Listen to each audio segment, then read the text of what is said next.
नमस्कार दोस्तों, तो स्वागत है आपका इस वीडियो में।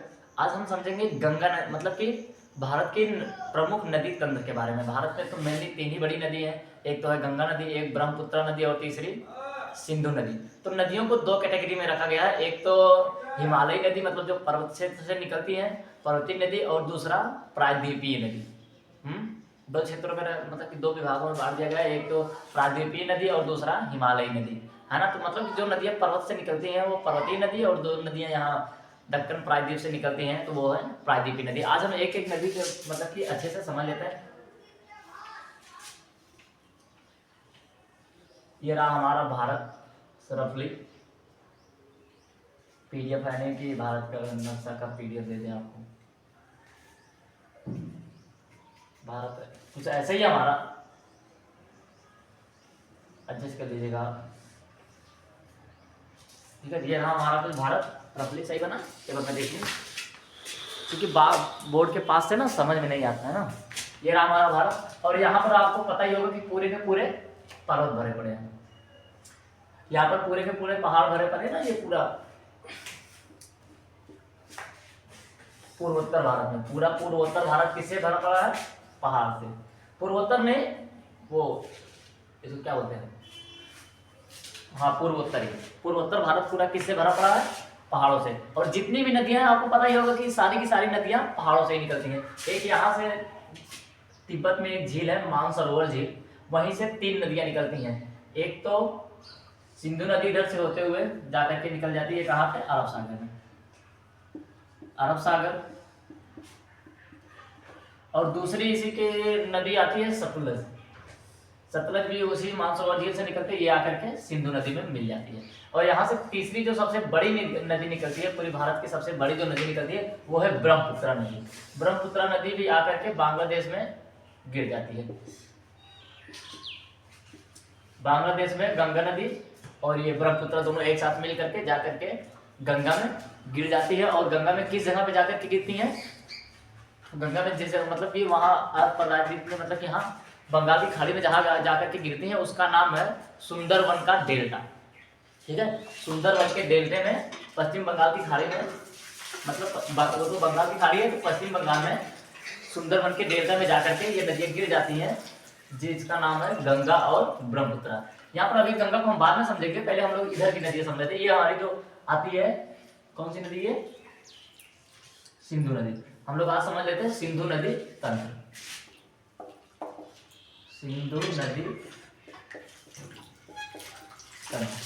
दोस्तों, हो सकता है यहाँ पर वीडियो की थोड़ी क्वालिटी मतलब कि एचडी आपको ना दिखाई दे, और या फिर आवाज़ में थोड़ी बहुत प्रॉब्लम हो, मतलब खड़खड़ाहट की आवाज़ आए। लेकिन मेरा विश्वास कीजिएगा, आप अगर वीडियो को एंड तक देखेंगे ना तो आपको कोई भी प्रॉब्लम नहीं आएगी, और क्लास में थोड़ा मोड़ा कुछ ना कुछ सीखने को जरूर मिलेगा ना। तो वीडियो को एंड तक जरूर देखना। ये कौन सी नदी आती है? इधर जो है हमारे उत्तर भारत से होकर के पाकिस्तान में चली जाती है। कौन सी नदी? सिंधु नदी। और सिंधु नदी की कुछ सहायक नदियां, ये यूं ही मानसरोवर झील से निकली, तिब्बत के मानसरोवर झील से निकली सिंधु नदी। सिंधु नदी ऐसे लद्दाख होते हुए पाकिस्तान में जाकर के, फिर पाकिस्तान से होते हुए अरब सागर में गिर जाती है। अब इसी में कुछ नदियां आकर के मिलती हैं, जैसे इसी में एक नदी आकर के मिल गई झेलम, कोई नदी आकर के मिल गई चिनाब। चिनाब बेसिकली ऊपर से नहीं, झेलम ऊपर से आती है, चिनाब इसी में से यहीं से होकर के आती है सतलुज। सतलुज भी आकर के इसी में मिल जाती है। झेलम चिनाब हो गई, और इसी में एक नदी आती है रावी। रावी आकर के मिल जाती है, और एक व्यास। व्यास नदी भी आकर के इसमें मिल जाती है, इसमें सतलुज नदी में। ठीक है, यहीं पे आकर के मिल जाती है। मतलब इसकी नदियों का सहायक नाम याद रखिएगा, झेलम, चिनाब, रावी, सतलुज और व्यास। झेलम, चिनाब, रावी, सतलुज, व्यास। ठीक है, सिंधु नदी की सहायक नदियां कितनी हैं? 5। कौन कौन सी? झेलम, चिनाब, रावी, सतलज, व्यास। यही मिलन स्थल को कहा जाता है प्रयाग। जब दो नदियां कहीं आपस में जाकर के मिलती हैं तो इन नदियों के मिलन स्थल को ही कहा जाता है प्रयाग। प्रयाग मिलन स्थल इन द सेंस रिलेशनशिप। मिलन को तो रिलेशनशिप ही कह सकते हैं ना, रिलेशनशिप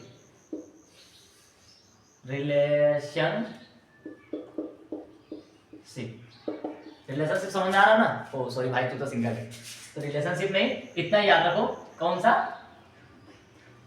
इन नदियों के मिलन स्थल को क्या कहा जाता है? प्राग। इसी में आती है एक नदी चिनाब।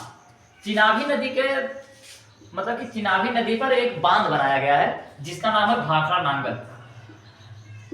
ये एग्जाम में हर बार पूछा जाता है कि भाखड़ा नांगल किस नदी पर स्थित है, तो चिनाब नदी पर, ठीक है, चिनाब ने झेलम नदी पर, झेलम नदी पर स्थित है भाखड़ा नांगल बांध, भाखड़ा नांगल बांध। दोस्तों ये कोई पीडीएफ है नहीं कि पीडीएफ में ऐसे पढ़ करके ऐसे टिक लगा देंगे ना, माइंड से बताना पड़ता है तो थोड़ी बड़ी कंफ्यूजन हो ही जाती है ना, ये मतलब कि कोई शब्द आगे निकल आता है तो कोई पीछे निकल आता है, इसके लिए सॉरी, ठीक है। तो इस पर कौन सा मतलब कि बांध बनाया गया है, भाखड़ा नांगल बांध। ये रही, ये तो हो गई हमारी सिंधु नदी। सिंधु नदी की सहायक नदी है झेलम, चिनाब, रावी, सतलज, ब्यास। सिंधु नदी निकलती कहां से है, ये कौन सा भी जगह बताया हमने, तिब्बत का मानसरोवर झील, मानसरोवर झील, मानसरोवर झील किस जगह पर, तिब्बत के, तिब्बत के बना देना वहीं पर मानसरोवर झील से एक नदी निकलती है आकर के यहाँ पे अरब सागर में गिर जाती है, जिसका नाम रखा गया है सिंधु। और सिंधु की सिंधु सभ्यता भी आप लोग पढ़े होंगे हिस्ट्री में, अगर देखेंगे तो सिंधु सभ्यता भी आती है, लेकिन ये तो भौगोलिक क्षेत्र हो जाता है। और पूरे भारत को, और जो यहाँ से बेसिकली दूसरी जो नदी है वो है ब्रह्मपुत्र। गंगा तो हमारे भारत में बहती है ना, तो बाहर की नहीं, फिर हम लोग बाहर की नदियों को पढ़ लेते हैं, ठीक है। वहीं से कौन सी निकलती है नदी, ये रहा मानसरोवर झील, यहीं से बहते हुए आती है, बहते हुए आती है ब्रह्मपुत्र, ब्रह्मपुत्र, ठीक है, यहीं से बहते हुए आती है ब्रह्मपुत्र। और ये आ करके कहां गिर जाती है, बंगाल की खाड़ी में, बंगाल की खाड़ी में। और इसमें भी कुछ सहायक नदियां आकर के मिलती हैं, इसमें भी कुछ सहायक नदियां आकर के मिलती हैं, दिबांग है, दिबांग है, इसी पे मानस आकर के मिलती है। ये उतना ज्यादा इंपॉर्टेंट नहीं है, ये ज्यादा नहीं पूछता, ठीक है, क्योंकि ये बहुत ही ज्यादा मतलब कि इसका सारा क्षेत्र जाकर के तिब्बत में बसता है, मतलब भारत में इतना ज्यादा इसकी जगह नहीं रहे, मतलब भारत का ज्यादा स्थान नहीं घेरती है, जिस वजह से ये बहुत ही ज्यादा मतलब कि बहुत ही कम पूछा जाता है, ठीक है। लेकिन ज्यादातर जो पूछा जाता है वो भारत की गंगा नदियों के बारे से पूछा जाता है, और वो झेलम नदी, झेलम नहीं, वो ये सिंधु नदी, इन्हीं दो नदियों के बीच से पूछा जाता है। भाई देखो वीडियो को बहुत ही ज्यादा एडिट नहीं किया जाता है, मतलब कि इसमें जो भी एक दो शब्द निकल जाते हैं पीछे हर बाकी वीडियो में काट दिया जाता है ना, लेकिन ये वाली जो वीडियो आती है इसमें कोई भी काटने, शुरू का थोड़ा सा काट दिया जाता है और लास्ट का, बीच में जितने भी शब्द बोले गए रहते हैं वो सारे चले जाते हैं। तो अगर एक दो शब्द मतलब कि सिंधु की जगह ब्यास निकल गया, ब्यास की जगह सिंधु निकल गया, तो आप इसमें कंफ्यूज मत होइएगा, ठीक है ना। तो ये हो गया। और आती है गंगा नदी, कौन सी नदी, गंगा। गंगा नदी के बारे में हमने एक पहले वीडियो में बता दिया है, अब हम पढ़ लेते हैं थोड़ा भारत को, आप वो जाकर के देख लीजिएगा। और वैसे भी गंगा नदी, हम लोग भारत में रहते हैं तो गंगा नदी के बारे में तो सभी को पता होता है, ऐसा नहीं कि इस वीडियो में हम नहीं बताएंगे दोस्त, देखो नहीं बताया, इसलिए कि आप लोग भी थोड़ा सा मेहनत करो, थोड़ा सर्च करना, ठीक है ना। ये जो पूरे भारत को पढ़ना है ये आपको पता ही, अभी अभी बताया है कि पूरे उत्तर भारत में, मतलब पश्चिमोत्तर पूर्वोत्तर भारत में क्या भरा पड़ा है, पूरा का पूरा पहाड़, ये पूरा का पूरा क्या भरा पड़ा है, पर्वत, ये पूरी की पूरी पर्वत क्षेत्र भरा हुआ है ना पूरा। ये तो उत्तर भारत का पूरा पर्वतीय क्षेत्र हो गया, और फिर यहाँ बीच में उत्तर भारत का विशाल मैदान, ये तो पूरा हो गया मैदानी क्षेत्र, मैदानी क्षेत्र, और ये हो गया पर्वतीय क्षेत्र, पर्वतीय। और जो यहाँ पे बसता है ना ये दक्कन का प्रायद्वीप, ये आपने सुना होगा कि ये नीचे पेंजिया महाद्वीप से पैंथरा मतलब कि टूट करके धीरे धीरे उठता गया, ये आकर के यहाँ हिमालय का निर्माण हुआ। ये तो बहुत ही लंबी कहानी है, लेकिन यहाँ पर मुझे उसको पढ़ना है किसको, ये है दक्कन का पठार, दक्कन का पठार, प्रायद्वीप जिसे बोलते हैं, क्योंकि ये तीन भाग, ये पूरा का पूरा तीन ओर से पानी से भी घिरा है ना, तो जो मतलब कि किसी भी जमीन का ऐसा हिस्सा जो तीनों ओर पानी से घिरा हो उसी को कहते हैं प्रायद्वीप, प्रायद्वीप।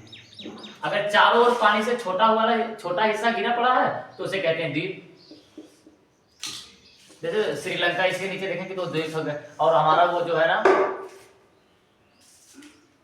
अंडमान निकोबार, ये भी क्या है, द्वीप ही है। श्रीलंका द्वीप ही है, मालदीव क्या है, द्वीप है। मतलब जितने भी छोटे छोटे शहर, मतलब कि छोटे छोटे सिटी जितने भी, मतलब सिटी नहीं, छोटे छोटे जितनी भी कंट्री पूरे पानी में बसी हुई है ना, जैसे जापान हो गया आपका, श्रीलंका हो गया, मालदीव हो गया, इंडोनेशिया, ये सब क्या है, ये द्वीपीय है, मतलब ये सब द्वीप है, महाद्वीप नहीं है। महाद्वीप उसे कहते हैं जो बहुत बड़ा सा भाग पानी में, मतलब कि चारों तरफ पानी से घिरा हुआ, जैसे हो गया उत्तरी अमेरिका, दक्षिणी अमेरिका, मतलब कि जैसे आप नहीं समझ रहे, एशिया, अफ्रीका महाद्वीप, ये सब महाद्वीप है ना, मतलब जो चारों ओर का एक बड़ा भाग चारों ओर पानी से घिरा हो, उसी को क्या कहते हैं, महाद्वीप। लेकिन अगर एक छोटा सा भाग चारों ओर पानी से घिरा हो तो उसे क्या कहेंगे, द्वीप। ठीक है, और जो पूरे भाग को पढ़ना है कि कितने भागों में पढ़ना है, एक तो पर्वतीय क्षेत्र में पढ़ना है, और दूसरा किसमें पढ़ना है, मैदानी क्षेत्र में, और तीसरा किसमें पढ़ना है, पठारी क्षेत्र में। ठीक है,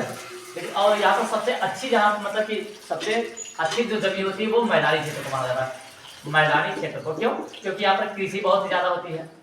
हाँ, कृषि यहाँ पर बहुत ज्यादा होती है, यहाँ पर जनसंख्या भी आपको बहुत ज्यादा अच्छी पाई जाएगी, यहाँ पर बहुत ज्यादा गर्मी पड़ती है। पठार में तो यही सब रहेगा ना, पठार में ज्यादा लोग सक्सेस ले लें, और ये जो पर्वतीय क्षेत्र है, ये पर्वत में भी ज्यादा जनसंख्या नहीं मिलेगी, लेकिन जो पूरी जनसंख्या का क्षेत्र है वो कहाँ पे है, उत्तर प्रदेश, बिहार, झारखंड, मध्य प्रदेश में थोड़ी कम जनसंख्या है, क्योंकि उसका भी आधा क्षेत्र कहा जाता है पठारी क्षेत्र में। ठीक है, तो ये रहा भारत के कुछ इजी मतलब कि कॉन्सेप्ट, और जो डीप से बताना है वो किसी एक नई वीडियो में बता देंगे। तो आज के लिए इतना ही, मिलेंगे नेक्स्ट वीडियो में, तब तक के लिए जय हिंद, वंदे मातरम।